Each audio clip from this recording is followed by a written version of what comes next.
Hello students, welcome to our channel V and science. आज हम इस वीडियो में देखेंगे chapter 3.2 reading works of art. आज हम इस वीडियो में कवर करेंगे story of reading work of art का, साथ ही हम कंप्लीट करेंगे warming up and English workshop की क्वेश्चन आंसर को। ओके, आइए शुरू करते हैं स्टोरी को। सैयद हैदर रजा, जिसे आमतौर पर रजा कहते हैं, एक रिनाउंड इंडियन आर्टिस्ट थे। Simple geometric shapes, striking colour combination, captivating composition, ये सब उनकी पेंटिंग के कुछ कैरेक्टरिस्टिक फीचर हैं और इनमें वो ज़्यादातर ब्लू और ऑरेंज कलर जो है वो शामिल है। उनकी ऑलमोस्ट सभी पेंटिंग्स में जो है वो ब्लू और ऑरेंज कलर जो है वो हम देखते हैं। उनकी कोई भी पेंटिंग वो इंसान के फिगर्स या कोई भी सेंस के जो है वो किसी भी सीनरीज की कॉपी नहीं होती है। कोई भी इन्वायरमेंट से रिलेटेड जो है उनकी पेंटिंग नहीं होती है। उनकी पेंटिंग जो है वो अब्स्ट्रैक्ट स्टाइल में होती है। ऐसी पेंटिंग किसी भी एक्सटर्नल फैक्टर से इंस्पायर्ड होकर नहीं बनाई जाती है, जबकि इसको बनाने के लिए जो आर्टिस्ट होते हैं उनको क्या है, अपने इनर माइंड की तरफ जाना होता है। अपने इनर माइंड में वो ऐसा पेंटिंग जो है वो सोचते हैं और फिर बनाते हैं। ये circles, triangles, squares, rectangles, lines, dot और डिफरेंट कॉम्पोजिशन में अरेंज करके जो है वो बनाई जाती है, जिसमें ज़्यादातर जो इसके टेक्निक्स होते हैं वो बहुत ही ज़्यादा इफेक्टिव होते हैं। उनके जो कलर्स कॉम्बिनेशन होते हैं वो बहुत ज़्यादा अट्रैक्टिव होते हैं। उनमें बहुत ज़्यादा अचीविंग बैलेंस होते हैं और कुछ जगह पे वो क्रिएट करते हैं इन बैलेंस को, जो कि अलग अलग जगहों पे उस तरीके से वो बनाते हैं।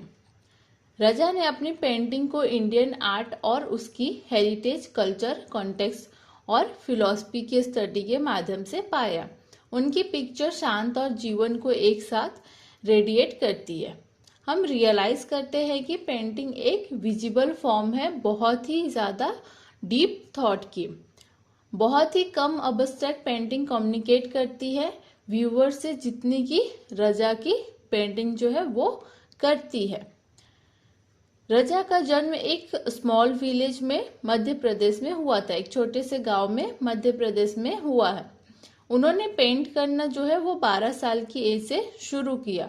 उन्होंने आर्ट की स्टडी जो है वो चित्रकला महाविद्यालय में नागपुर में किया और फिर वो जे स्कूल ऑफ आर्ट मुंबई में, वहां से उन्होंने अपना जो है वो कंप्लीट किया। बाद में उन्होंने फ्रांस जाकर आर्ट का स्टडी भी किया। कुछ सालों के बाद उन्होंने फ्रांस में सेटल होने का डिसीजन लिया। उनकी जो वाइफ है वो भी फ्रांस की ही थी। उन्होंने बहुत ही सारे नेशनल और इंटरनेशनल अवार्ड जीते थे। उन्हें 3 जो है पद्म अवार्ड्स, पद्मश्री, पद्म विभूषण, पद्म भूषण, ये तीनों जो है अवार्ड्स मिले थे। सभी अवार्ड्स और ऑनर के साथ उनकी जो पेंटिंग है वो एक स्पिरिचुअल और मेटाफिजिकल पाथ को एक्सप्लोर कर रही थी। धीरे धीरे बिंदु या पॉइंट जो है उनकी पेंटिंग का कोर बन गया। उन्होंने अपने वर्क को इन वर्ड्स में डिस्क्राइब किया: my work is my own inner experience and involvement with the mysterious of nature and from which is expressed in colors, lines, space and light। उनका जो काम है वो उनके जो है उनके अंदर के एक्सपीरियंस का है, उनके मन के एक्सपीरियंस का है, जिसमें वो कलर, लाइंस और जो शेप जो है वो सारा उसमें दिखाते हैं। कभी कभी एक आर्टिस्ट के थॉट को जो है वो बहुत ही ज्यादा कॉम्प्लेक्स और बहुत ही ज्यादा कॉम्प्लिकेटेड तरीके से है वो अपने आर्ट को एक्सप्रेस करते हैं और उसके लिए इफेक्टिव जो मीडियम ऑफ कम्युनिकेशन उनका जो है वर्क होता है, उनकी जो पेंटिंग जो है वो होती है। रजा एक बहुत ही बड़े जो है वो क्रिएटिविटी जो है वो अपने पेंटिंग में दिखाते थे। उनकी पेंटिंग बहुत ही ज्यादा एक्सप्रेसिव थी। यह ग्रेट आर्टिस्ट 23 जुलाई 2016 को 94 इयर्स की एज में वो चले गए। एक लेगेसी छोड़ते हुए सेंसिटिव पेंटिंग की उन्होंने बहुत ही ज्यादा जो है, जो कि बहुत ही ज्यादा एक्स्ट्रा ऑर्डिनरी कॉम्पोजिशन में वो कलर्स के साथ जो है वो देखने को मिलती है। अब देखते हैं गॉन्ड। गॉन्ड आर्ट एक ट्राइबल आर्ट है, इसे डेवलप और प्रिजर्व किया गया है गोंड ट्राइबल के तौर पे। लोगों द्वारा जो बहुत ही बड़ा जो मध्य प्रदेश, महाराष्ट्र, तेलंगाना, आंध्र प्रदेश और उड़ीसा जैसे जो है जो स्टेट में जो रहते हैं, उनकी ट्रेडिशनल टेल्स और मैथोलॉजी से जो है हमें ये सीखने को मिलता है कि वो उनका जो जीवन है वो काफी सालों से जो है वो किस तरीके से वो रहते हैं। गोंडी लैंग्वेज जो है वो तेलुगु से सिमिलर है, एक डिवाइडेड लैंग्वेज है। गोंड आर्ट ज्यादातर सेंट्रल इंडियन में जो है वो फैला हुआ है। ओरिजिनली लोग पिक्चर्स ड्रॉ करते थे और जो है अपने घर के दीवारों पे जो है वो पिक्चर ड्रॉ करते थे और उसको अर्थन वॉल पर अपने घर की जो है उस पे वो ड्रॉ करते थे। बहुत ही ज्यादातर जो है फोल्क आर्ट जो है वो नेचुरल टेक्निक्स में जो है वो ज्यादा यूज करते थे। वो उस तरीके से जो है वो कलर्स को प्रिपेयर करते थे और ये जनरेशन टू जनरेशन जो है बहुत ही स्मूथली जो है ये ट्रांसफर हो रहा था। गोंड आर्ट वो किसी की एक्सपेक्टेशन नहीं थी कि वो इस तरीके से दिखाया जाएगा। एक घर जो डेकोरेटेड है बहुत ही सुंदर पिक्चरों से एक बहुत ही ज्यादा प्लीजेंट एटमॉस्फेयर में क्रिएट करता है। अल्सो आर्ट एक मीडियम है जिसे रिकॉर्डिंग और प्रिजर्विंग जो है वो करने के लिए ये लोग यूज करते हैं। फोक आर्ट में आप खुद को प्रिपेयर करते हैं, कैनवास वो सरफेस जिस पर आप ड्रॉ करते हैं और वो कलर्स जिन पर आप जो है जिनका यूज करके आप जो है अपने पेंटिंग्स को ड्रॉ करते हैं। इसलिए क्रिएटिंग फोक आर्ट एक बहुत ही ज्यादा इनरिचिंग एक्सपीरियंस होता है। यह रिचनेस उनके मीडियम के चॉइस में रिफ्लेक्ट होती है। पहले ही दिनों में नेचर में कई चीजें जैसे कि soils of different shades, the juice of paints, leaves, tree के बाग्स, फ्लावर्स, फ्रूट्स और यहाँ तक कि जो है वो कोयल का भी यूज करते हैं और जो है गायों के जो गोबर होते हैं उनका भी वो कलर के लिए यूज करते हैं। डिफरेंट कलर, बहुत सारे अलग अलग टेक्सचर्स और जो पैटर्न्स हैं वो हर साल यूज होते हैं और वो बहुत ही ज्यादा जो है जो पेंटिंग है वो बहुत ही ज्यादा सिंप्लिसिटी के साथ दिखाई जाती है।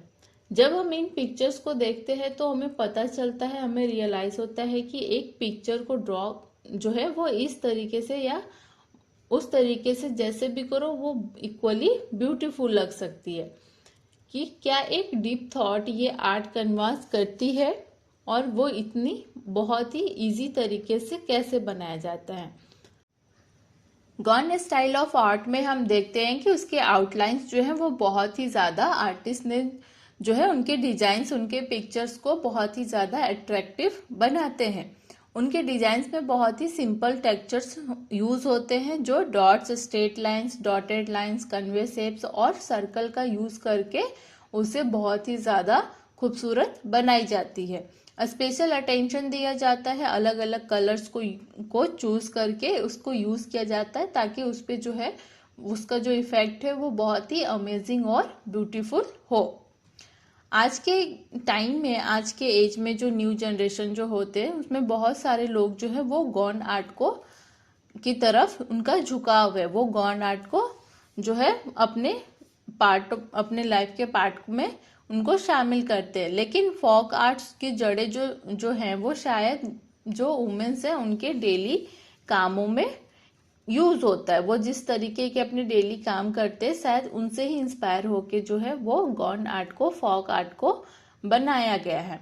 जैसे कि क्लीनिंग और डेकोरेशन, अपने घर को जिस तरीके से वो डेकोरेट करते हैं, वो जिस तरीके से नेचुरल कलर्स के साथ डील करते हैं, अपने खाने को जिस तरीके से वो अलग अलग कलर्स से बनाते हैं, उन सबको देख करके ही शायद ये फोक आर्ट को और ये गोंड आर्ट को जो है वो बनाया गया होगा। शायद उनके ही काम करने के तरीके से वो इंस्पायर होके उनको बनाया गया होगा।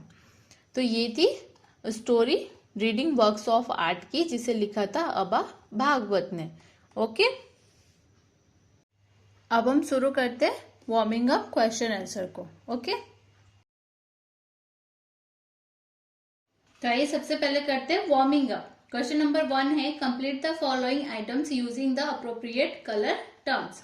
यहाँ पे 4 कलर्स दिए हुए हैं और यहाँ पे कुछ जो है आइटम्स लिखे हुए हैं। आपको बताना है कि इनके जो ब्लैंक प्लेस है उनके जगह पे कौन सा कलर जो है आप यहाँ पे लिख सकते हैं। जो अप्रोप्रिएट कलर होगा वो वहां पे लिखना है। जैसे कि फर्स्ट है give someone a blank look, a look of anger और डिसलाइक। तो यहाँ पे हम क्या दे सकते हैं, गिव समवन ए ब्लैक लुक, जो किसी को काला नजर जो देना होता है, गुस्सा या नापसंदी का जो नजर होता है उसको। तो हमने यहाँ पे क्या यूज किया, ब्लैक कलर को यूज किया।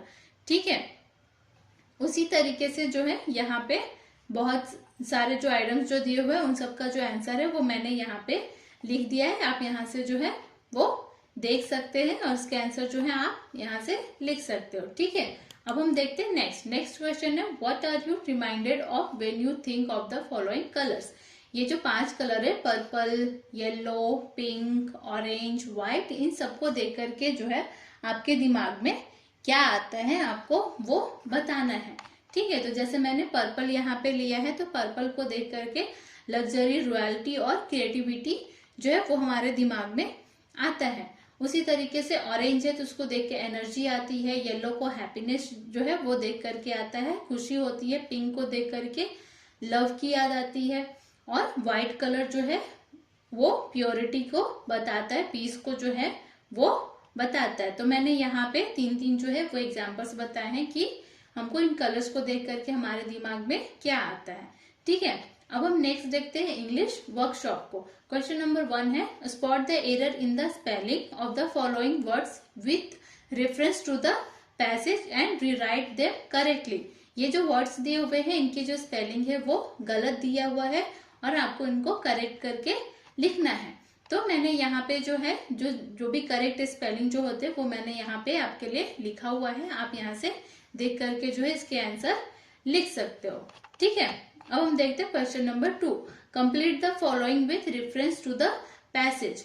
जो पैसेज दिया हुआ था उस पैसेज को देख करके जो है आपको इनको लिखना है। Characteristic feature of Raza paintings, Raza के जो पेंटिंग्स थे उनके बारे में वहां पे उन्होंने 3-4 वर्ड्स को यूज किया था जिनके बारे में आपको बताना है। जैसे उन्होंने जब सिंपल कहा था तो उसके साथ उन्होंने बताया था कि सिंपल जो है ज्योमेट्रिक शेप जो है वो उनको देते हैं।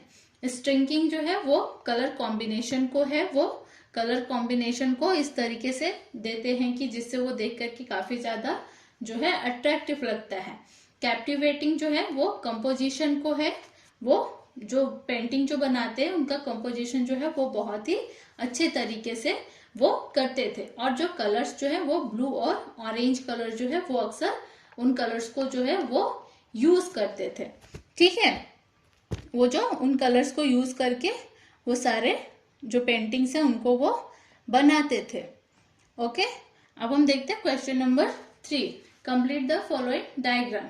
ये जो डायग्राम दिया हुआ है उनको लेकर के वो जो लाइंस जो है उनके बारे में लिखना है। जैसे आउटलाइंस क्या था उनका, वो कौन से कलर से वो उसको प्रिपेयर करते थे, उनका जो कैनवास था वो किस तरीके से वो बनाते थे, उनका जो डेवलप करने का तरीका था वो क्या था, वो किस तरीके से करते थे, उनका जो टेक्सचर जो डिजाइन था वो कैसे वो करते थे। ठीक है, वेरिएंटेशन इन ड्राइंग, वो ड्राइंग को किस तरीके का वेरिएंट दिया करते थे।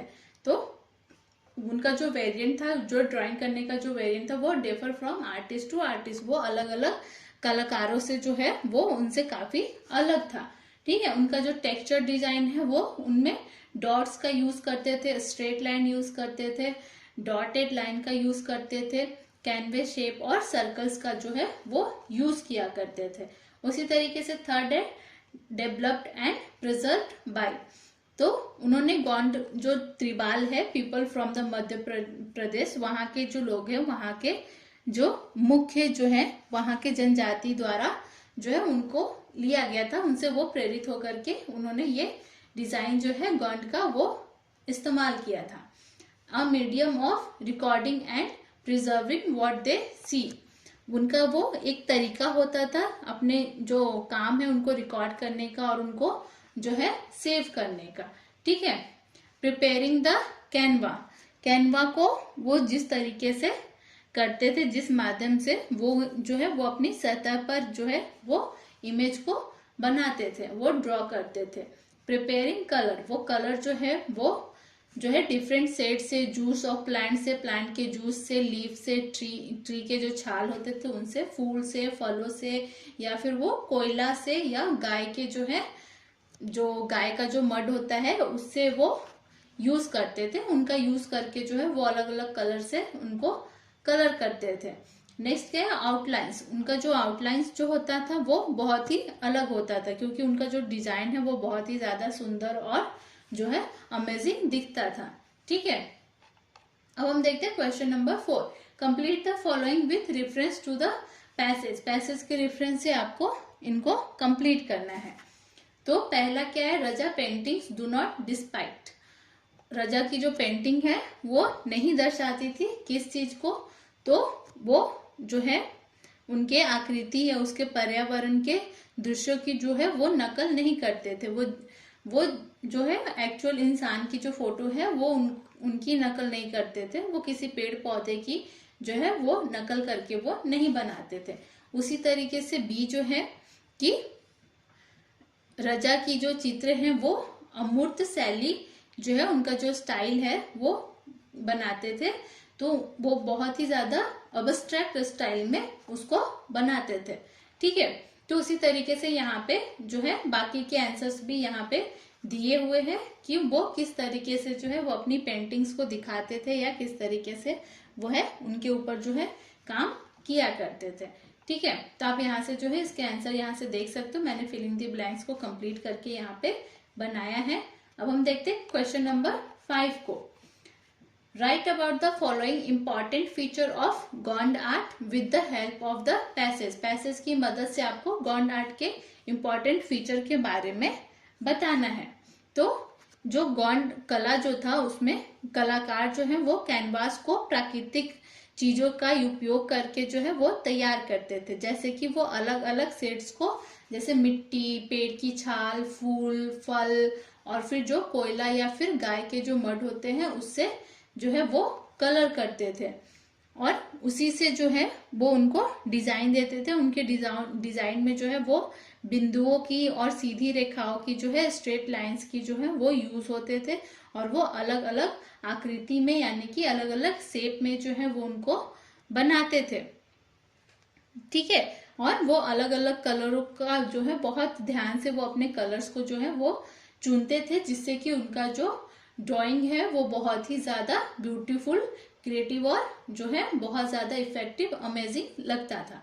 ठीक है, और क्वेश्चन नंबर 6 जो है, why does the author think that the roots of folk art lies in women's chores, women chores. ठीक है, लेखक को ऐसा लगता था कि जो लोक कला है उनकी जड़ें जो है महिलाओं के कामों से लिया गया है, क्योंकि हमने ये देखा था कि जो महिलाएं जो है जो अपने डेली काम में जो करते थे, घर की साफ सफाई या उनकी सजावट या खाने पकाने के लिए वो जब अलग अलग कलर का जो इस्तेमाल करती थी, उससे ही जो है प्रेरित होकर के वो इन चीजों का भी वो काम करती थी। जब वो फ्री टाइम में होती थी तो वो इन सब चीजों में भी भाग लेती थी।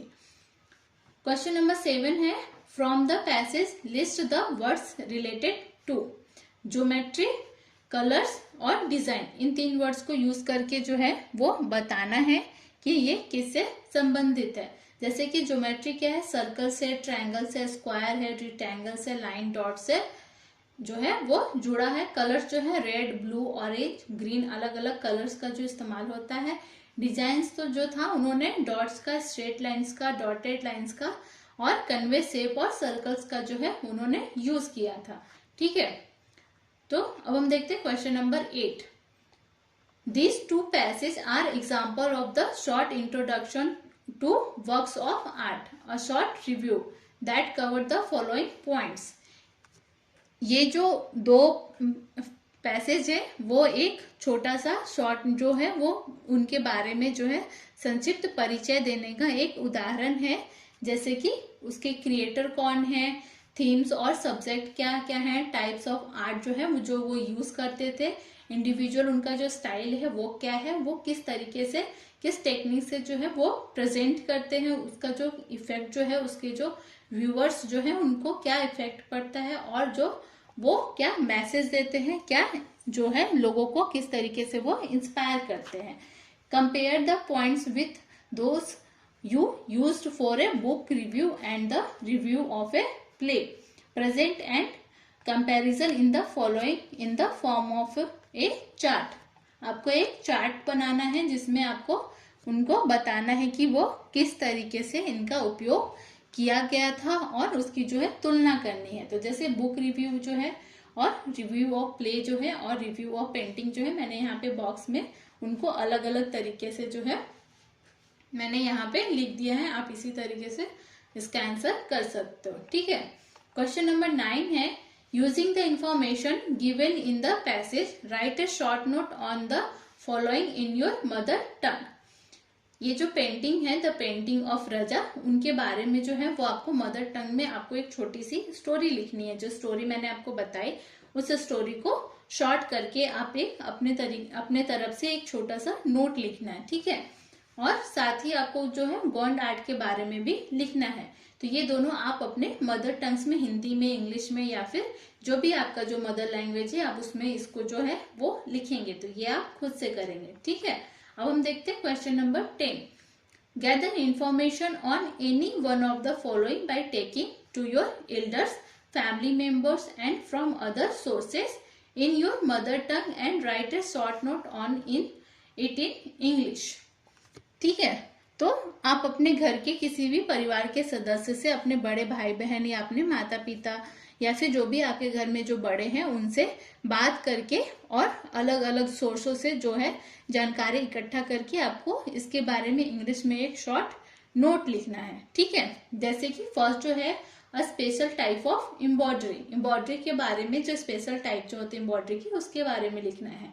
ठीक है, तो मैंने यहाँ पे लिखा है कि एम्ब्रॉयडरी जो है वो एक विशेष प्रकार की कढ़ाई है जिसे कासूरी जो है वो बोलते हैं, जो एक पारंपरिक और जो बहुत ही कठिन तरीके से जो है उसको बनाया जाता है।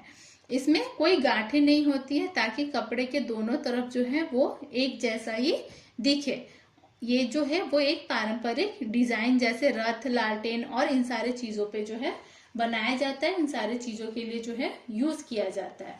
ठीक है, सेकेंड क्या है, special dish that is prepared on A special occasion at home. आपके घर पे जो सबसे स्पेशल डिश जो है, जो स्पेशल ओकेजन जैसे कि दशहरा, दिवाली जो होता है, उनपे जो डिश जो बनाया जाता है उनके बारे में बताना है। ठीक है, तो जैसे कि हमने मडगन एक जो है डिश है उसको कहा जाता है, जो कि फेस्टिवल लाइक्स गुड़ी पड़वा जो है उसमें बनाया जाता है, जो कि चना दाल, जंगरी एंड कोकोनट मिल्क के साथ जो उसमें जो है हम जो है काजू और किशमिश, जो इलायची है, उन सबको मिला करके उसको बनाते हैं, जो कि खाने में जो है वो बहुत ही ज्यादा टेस्टी होता है। ये जो डिश है वो हम गुड़ी पड़वा में बनाते हैं, जिसका नाम क्या है, जिसका नाम है मडगन। ठीक है, ओके। अब नेक्स्ट है something that you use to decorate your home on special occasion. कुछ ऐसा बताओ जिसको आप अपने स्पेशल ओकेजन, मतलब दशहरा, दिवाली या गुड़ी पड़वा, इन सब में आप जो अपने घर को डेकोरेट करते हो तो उसके लिए। तो जैसे जो फेस्टिवल्स होते हैं जैसे गुड़ी पड़वा, दशहरा, उस समय हम क्या करते हैं, आम की पत्तियों और गेंदे के फूलों का जो है हार बनाते हैं और जो है लंबे लंबे जो उनको अपने दरवाजे पे जो है वो लगाते हैं। तो हम जो है गेंदे का फूल और आम का पत्ता जो है वो स्पेशल ओकेजन पे डेकोरेशन के लिए यूज करते हैं। ठीक है, अब हम देखते हैं question number 11। Read the following from the language study page, adjective clause, adverb clause और noun clause. Find one example of each from the passage, not the linking words when you do that. आपको इन तीनों का एक एक example के साथ in clause के बारे में एक एग्जाम्पल देना है, जो कि आपके जो है लैंग्वेज स्टडी पेज में जो है वो दिया गया है। ठीक है, तो मैंने यहाँ पे इसके एग्जाम्पल जो है वो दिया हुआ है। जैसे एडजेक्टिव क्लॉज क्या है, my work is my own inner experience and involvement with the mysterious of nature and from which is expressed in colour, line, space and light.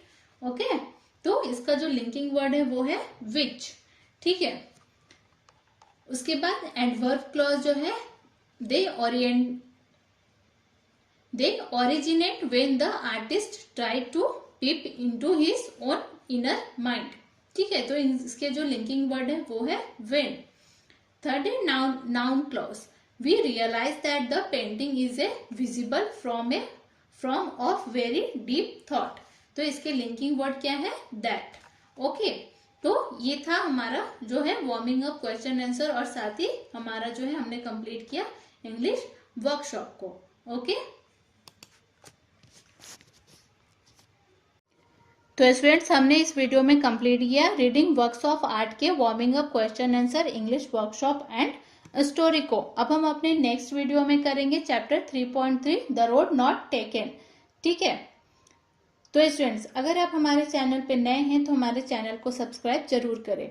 अगर आपको मेरी ये वीडियो अच्छे से समझ में आ गई है तो प्लीज इसे लाइक करें और अपने दोस्तों के साथ शेयर करें। कमेंट करके आप अपने व्यूज जरूर बताएं। अब हम मिलते हैं अपने नेक्स्ट वीडियो में, तब तक के लिए टेक केयर, बाय।